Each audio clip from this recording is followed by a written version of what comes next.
Okay, so here we go with 88 and Jasmine. Fantastic job. You're actually here and you're on the final run towards a solo transatlantic. Not in a word, in a sentence this time. Do you really believe it's happening? Like, how do you feel?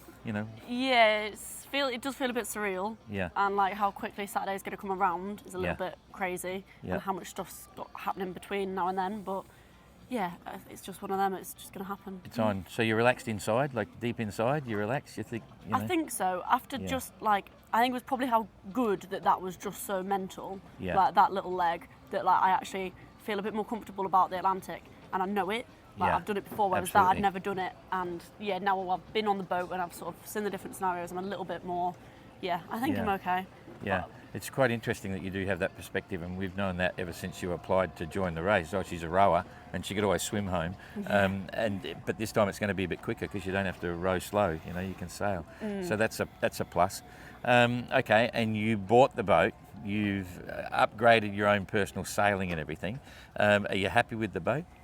Yeah. I can't say not, otherwise she'll get in a bad mood and then probably do something to annoy me. So there's a character. There's a relationship building already. Yeah, she's quite moody. Yeah. So we suit each other, I think. Yeah. But, yeah, she's good. She's ready.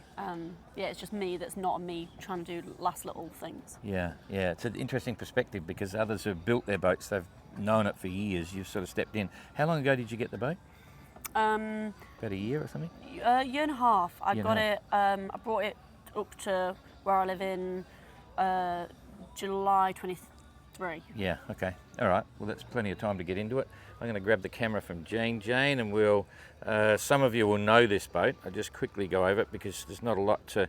Is there anything dramatic that you changed? In relation to nothing up here. It's a standard bowsprit. You got black stainless steel and half stainless steel. Yeah, I tried to sand it because Yeah. I didn't like the black. Yeah. But to be honest, I just couldn't be arsed, so it's half done. Yeah. That's fine. Yeah, it's renowned for its artistic paint job and black, no stainless steel, all covered in black. Yeah. So the big things I've changed is like these were all, I fitted all of these. Yeah. So they were all wooden. Yeah. And I'd basically kicked off a couple of them already. Yeah. So I'd fitted proper stainless grab rails. Yes. Which was quite a big thing to do. Yeah. And Important stuff though. Yeah, and I fitted a new hatch because the hatch was not watertight and was rubbish. Yeah, it to was. be honest. It met the rule, but it was a bit of a challenge, especially after a few years. Yeah. So, and deck hatches. I've done new deck hatches and obviously put the hydrovane on, changed the rudder and stuff. There's lots of little things that I've done that like I kind of forgot about until like I see a picture of it when I had it when I first got it. Do you want to jump on board and we'll walk everyone around the cockpit and then I'll come in a minute.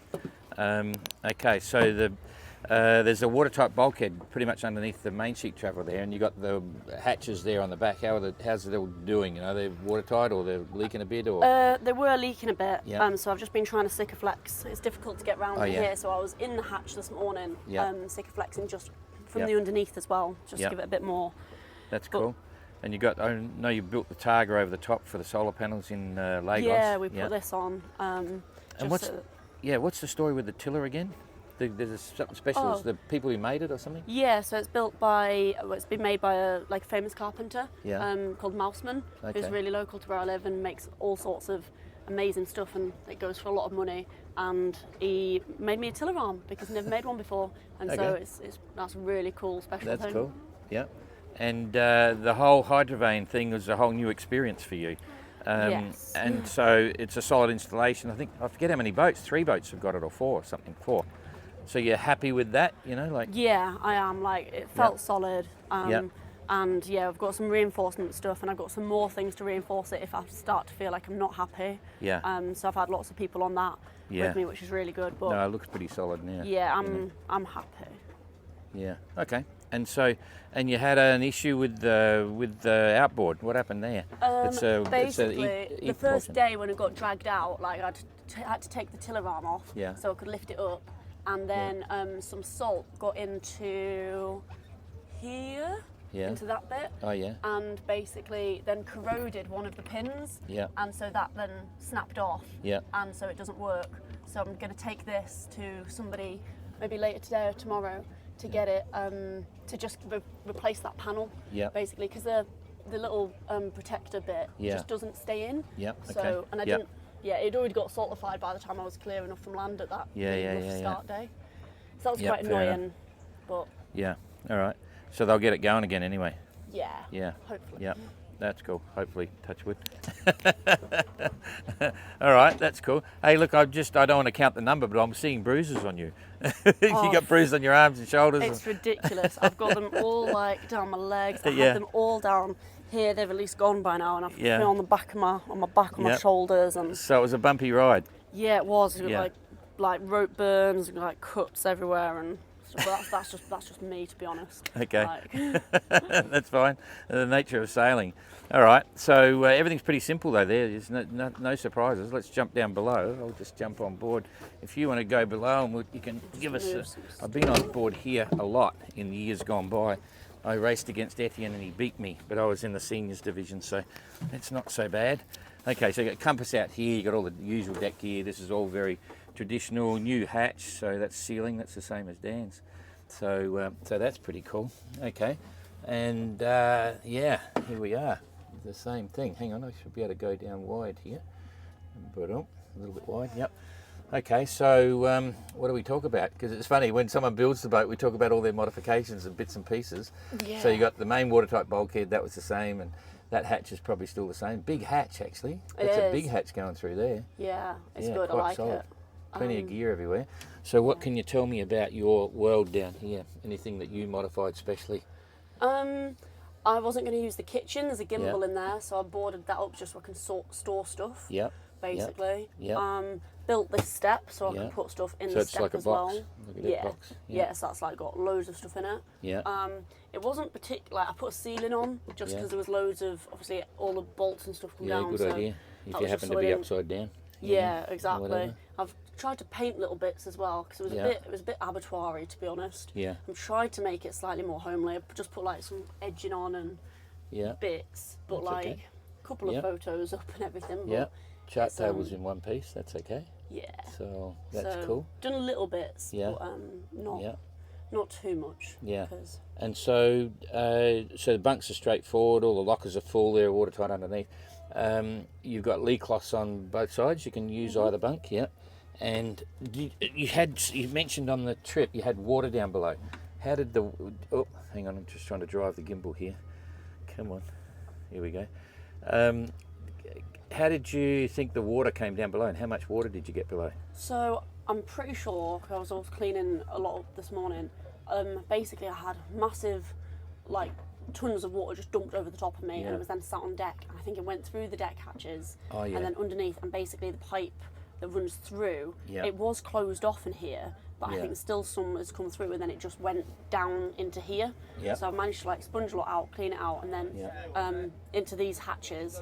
I then opened it up, so then more came through. I was like, right, okay, that's how it's getting in, but not exactly sure, but not too much.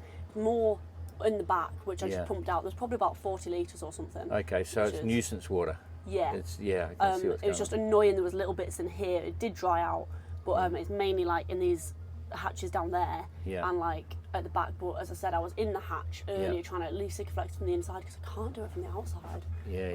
It's just so awkward.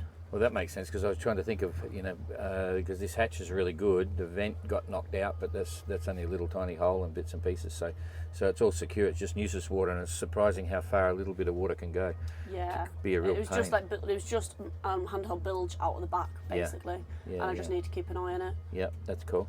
And so the life raft lives under the step here? No, you put it up there. Life raft is there. My water is under there, most of it. My grab bag and my med kit is all there. Okay. I prefer the life raft there, so if I can get it, it's a lot faster. And it's a bit more comfortable if I end up falling straight down the hatch to land on that.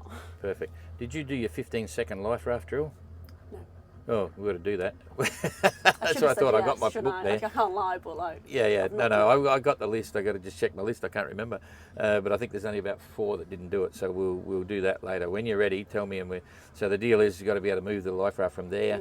From when I say go, you just grab it, get it out here. It's got to be tied on, and then get in the cockpit and be ready to throw it in 15 seconds. So that's one of yours on the list, but we'll show you after, and then we can get that sorted. All right. So that's all pretty straightforward, eh? you know, your world. How do you feel about that whole situation now, living on board for like a year or something? It's fine. I like the boat. Yeah, it's comfy. It's my home. Yeah. Yeah, so I'm happy with that. Okay, you know, I got to tell you, we had dinner the other night over there with everyone, and it was the first time we've had a chance to have a chat. And I honestly believe that you are completely relaxed in the boat. You're not the usual people stereotype. Not stereotype. I don't know. I'll put it to you like this: that you're a very capable woman of the world. That's a little bit country, even. You know what I mean? And you're tough. You're self-disciplined. You've done the rowing, done the swimming, all that sort of stuff. And yeah. It's more learning how to sail. When I know how to sail, it'd be so much easier. Yeah. Like, trust me. I was times out there on this trip, I was like, I wish I knew which sail to put up right now so it would actually work. Yeah. Yeah, but part of the course. It'll come. You know, you're trailblazing, but you're safe. That's the main thing. You know the ocean and you know what's going on. That's very cool. All right. So, and just I'm forgetting now because I know all the answers already, but the people watching don't. What drove you to the mini globe race and you know actually deciding to try and take it on? Where'd the spark come from? How did it happen? So I found out about it because I was down at Southampton Boat Show and I saw you with. Oh, it started there, yeah. Yeah, of course. with I don't know whether it was Trekker, but like a shell of a boat. Yeah. And you were sort of like, I was asking about it because I'd heard of the Golden Globe, heard of the Ocean Globe. So what's that? The mini globe? What's this boat? It's the only thing out of the whole boat show, apart from a rowing boat, that actually sparked my interest. Yeah. And I was like, yeah, I've got to. If something sparks my interest, I've got to like follow that. Yep. And I was like, yeah. Okay. Actually, I remember our conversation quite well. Yeah, I can visualise you standing there. Yeah. And at the point, I was like, I'm planning on doing the swim. I was going to swim the length of the UK, and I was asking you like, what's the time scale for stuff? How much it's going to cost? I'm working out if I can make it, do the swim, and then do the mini globe race after that. If I had enough time, and it was worked out there wasn't enough time to build a boat. Yeah.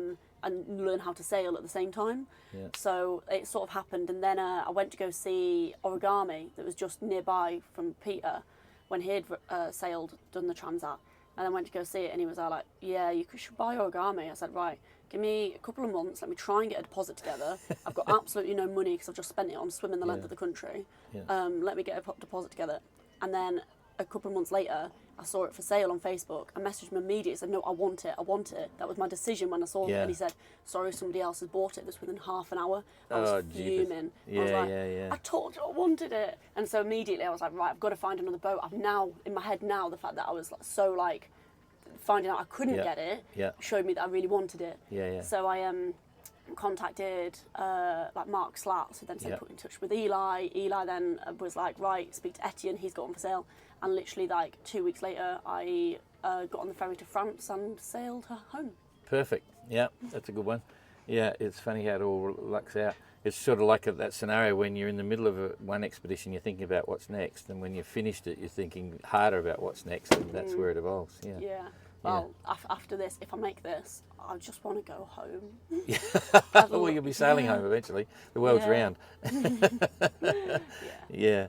No, that's fantastic. All right. Well, that's all good. So I'm going to leave you some space now because I know you've got a few things to do. I've got some family coming any minute. Any minute. Oh, it's good to get this in before then. So, all right. Best of luck. Good luck, eh? Thank you. So we'll be chatting, and if they're still coming, we might even do the life raft thing in a minute, if you're up for it. It took me 3 times before I got it right, but well, you tell me when you're ready because I know you'll be doing stuff with them. Ready, so. Yeah. Fantastic. Okay, well done. I'll shake your hand. I'm on the outside. You're good stuff. Okay, we can sign this off. Ron, turn this one off. Sorry. We'll say goodbye. So thank you, everybody. This is Numbatou once again, second time round with Jasmine. Going to be a great story to watch. So well done. Yeah, thanks.